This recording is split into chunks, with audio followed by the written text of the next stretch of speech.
Hello বন্ধুরা, good morning সবাইকে। তো গুড মর্নিং বলছি কেন, সকাল থেকে এই প্রথম তোমাদের সাথে দেখা হচ্ছে সেই জন্যে। তো আজকে তারকেশ্বর যাব বলে রওনা দিচ্ছি। আর সকাল সকাল একটুখানি ঘরের কাজ সেরে তারপরে আবার একটু দোকান খুলেছিলাম, দোকান সেরে এখন বাজে বেলা 2টো, বাড়িতে এসেছি। এইবার রেডি হয়ে তারপর আমরা বেরোবো। আমরা প্রত্যেকবারই রবিবার বিকেলের দিকে বেরোই, সারা রাত হেঁটে তারপরে জল দিয়ে সোমবারে আবার বাড়ি ফিরি। তো যথারীতি এবারেও তাই হয়েছে, কিন্তু এবারে না এমন অবস্থা, কন্টিনিউ বৃষ্টি হচ্ছে। এই বৃষ্টিতে কখন থামবে আর কিভাবে সারাটা রাস্তা চলবো কাল পর্যন্ত, সেটাই কিন্তু বিশাল টেনশনের মধ্যে রয়েছি। আর সাথে আমার এই দিদিকে নিয়ে, কেন কি না ও তো বাচ্চা মানুষ, এতটা ঠান্ডা সহ্য করতে পারবে কি না সেটাই আমার বড় চিন্তা হচ্ছে। আর একের পর এক দেখো, যতবার চেষ্টা করছি যে এই বুঝি বৃষ্টিটা থামলো, যেই থামছে আবার 10 মিনিট একটু হয়তো মেঘটা পরিষ্কার হচ্ছে, আবার শুরু হয়ে যাচ্ছে। ঘর থেকে শুধু জানলা দিয়ে এটাই ফলো করে যাচ্ছি। তো যাই হোক, যাওয়ার সংকল্প যখন নিয়েছি তো যাবই। যথারীতি আমরা বাড়ি থেকে বেরিয়ে গেছি, এখনও কিন্তু ঝিরিঝিরি বৃষ্টি নিয়েছে। বেরিয়েছি, এবার অটোতে উঠেছি। অটো না, এগুলো টোটো, চৌমাথা অবধি ছেলে ছেড়ে দিয়ে গেল। তারপরে দেখো, আমাদের মহারানীর মাথায় গামছাটা এখনও ঢাকা দিয়ে রেখেছে, যেন বৃষ্টি টোটোর মধ্যেও পড়ছে। তো গামছাটা খুলে নিলাম। আর মানে বাবার মাথায় জল ঢালতে যাবে না যেন যুদ্ধ করতে যাবে, এমন অবস্থা আর কি। কোথাও যদি যাওয়ার নাম শুনেছে তা তো মানে 1 সপ্তাহ আগে থেকে খাওয়া ঘুম বন্ধ হয়ে যায়। তো এখন আমরা টোটোতে উঠেছি, এখান থেকে আমরা স্টেশন যাব, স্টেশন থেকে তারপরে ট্রেন ধরবো। ট্রেন ধরে যথারীতি আমরা চলে এসেছি ভূতনাথে। এখন দেখো, ভূতনাথে এসে আমরা এখান থেকেই কিন্তু জল তুলব। আর বিশাল মানে লাইটিং, বিশাল ভিড়, কিন্তু বৃষ্টি কিন্তু কম নেই। এখানেও বৃষ্টি কিন্তু কন্টিনিউ পড়ে যাচ্ছে, ঝিরিঝিরি ঝিরিঝিরি পড়েই যাচ্ছে। তো কি করব, আমরা তো এমনিও স্নান করব আর গঙ্গার দিকে যাচ্ছি এখন। আর কিছু কেনাকাটা আছে, বাগ টাগ এগুলো সাজানো গোছানো, এগুলো সব বড় ছেলে ওদিকে করছে।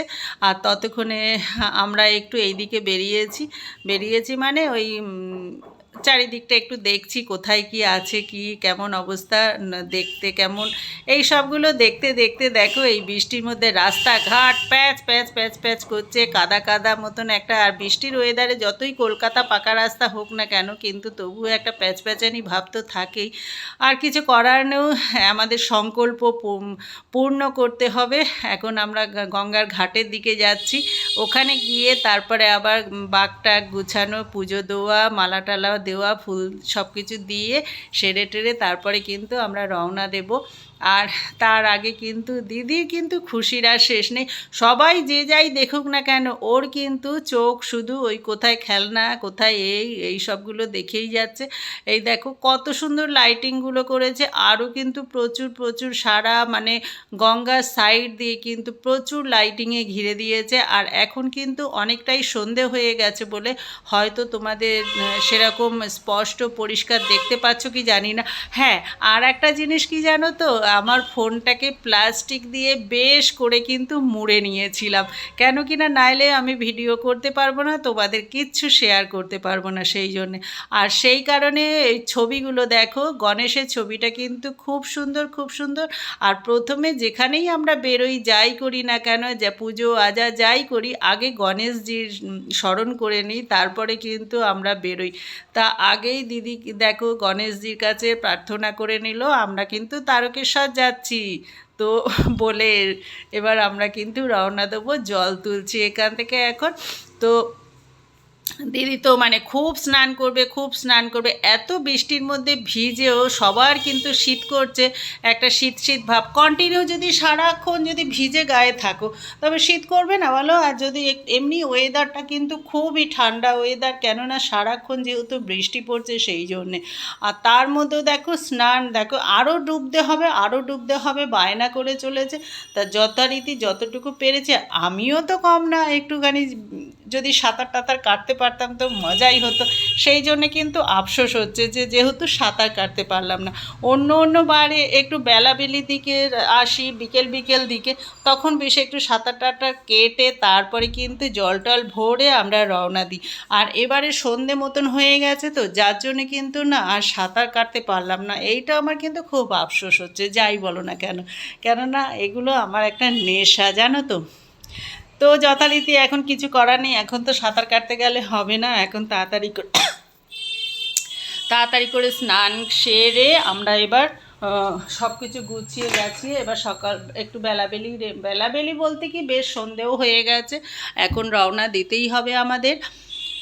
অনেকটা বেলা হয়ে গেছে, জানি না কতটা হাঁটতে পারবো, কত দূর যেতে পারবো, কি করতে পারবো। এখন আমাদের এখানে যে বাঘ ঘট যেগুলো ছিল সেগুলো গোছান গাছান হচ্ছে সব, তারপরে ঘট বাঘ এগুলোকে পুজো টুজো দিয়ে তারপরে সব ঘটগুলো সবার বাঘ এক জায়গায় রয়েছে। দেখো এখানে সব ঝোলানো ঝোলানো রয়েছে, এখান থেকেই সবাই পুজো টুজো সেরে তারপরে কিন্তু বাঘ নিয়ে সবাই বেরোবে। তো আর এক জায়গাতেই সব রয়েছে বাঘগুলো, যার যার বাঘ তারা তারা সেইভাবে করছে। আর আমি একটুখানি হর হর মহাদেব বলে নিলাম।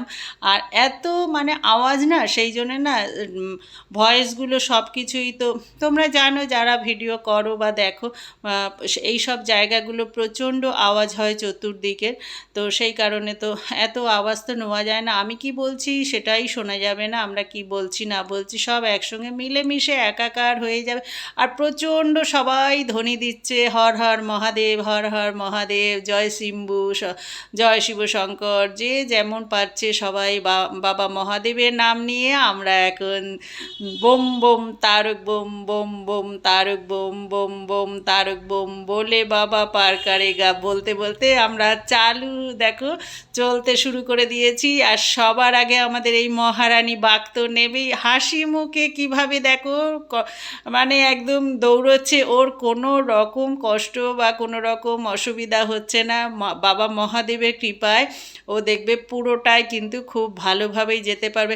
বরং আমরা একটু মানে ক্লান্ত হয়ে যাই, আমরা মানে কি বলবো দুর্বল হয়ে পড়ি, তারপরে বিরক্ত হয়ে পড়ি, কিন্তু ও কিন্তু সারাটা তারকেশ্বর, এর আগের বছরও যখন গেছি তখনও এরকম মানে খুব হাসতে হাসতে ভালো মুখেই গেছে।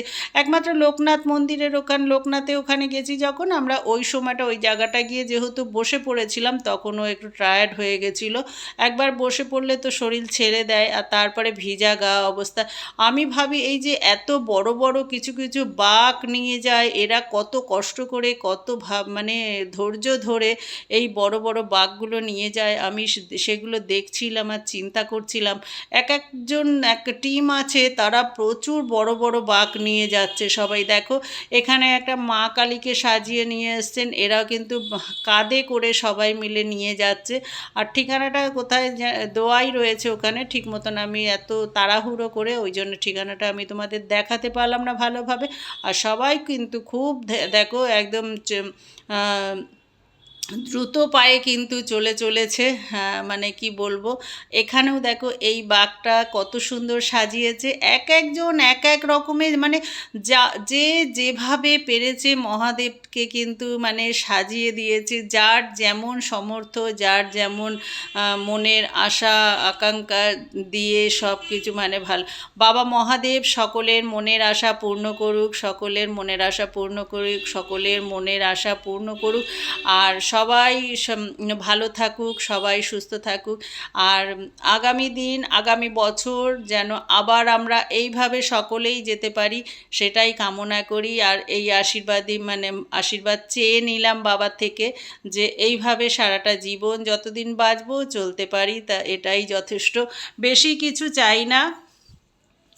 তো সুস্থ সবল ভালোভাবে কর্ম করে খেতে পারবো, ভালো পথে চলতে পারবো, ব্যাস আর কি। আমি বেশি লোভ লালসা করি না, আমি অল্পতেই সন্তুষ্ট হই। তা আবার দেখা হবে, সবাই সুস্থ থাকো, ভালো থাকো, টাটা।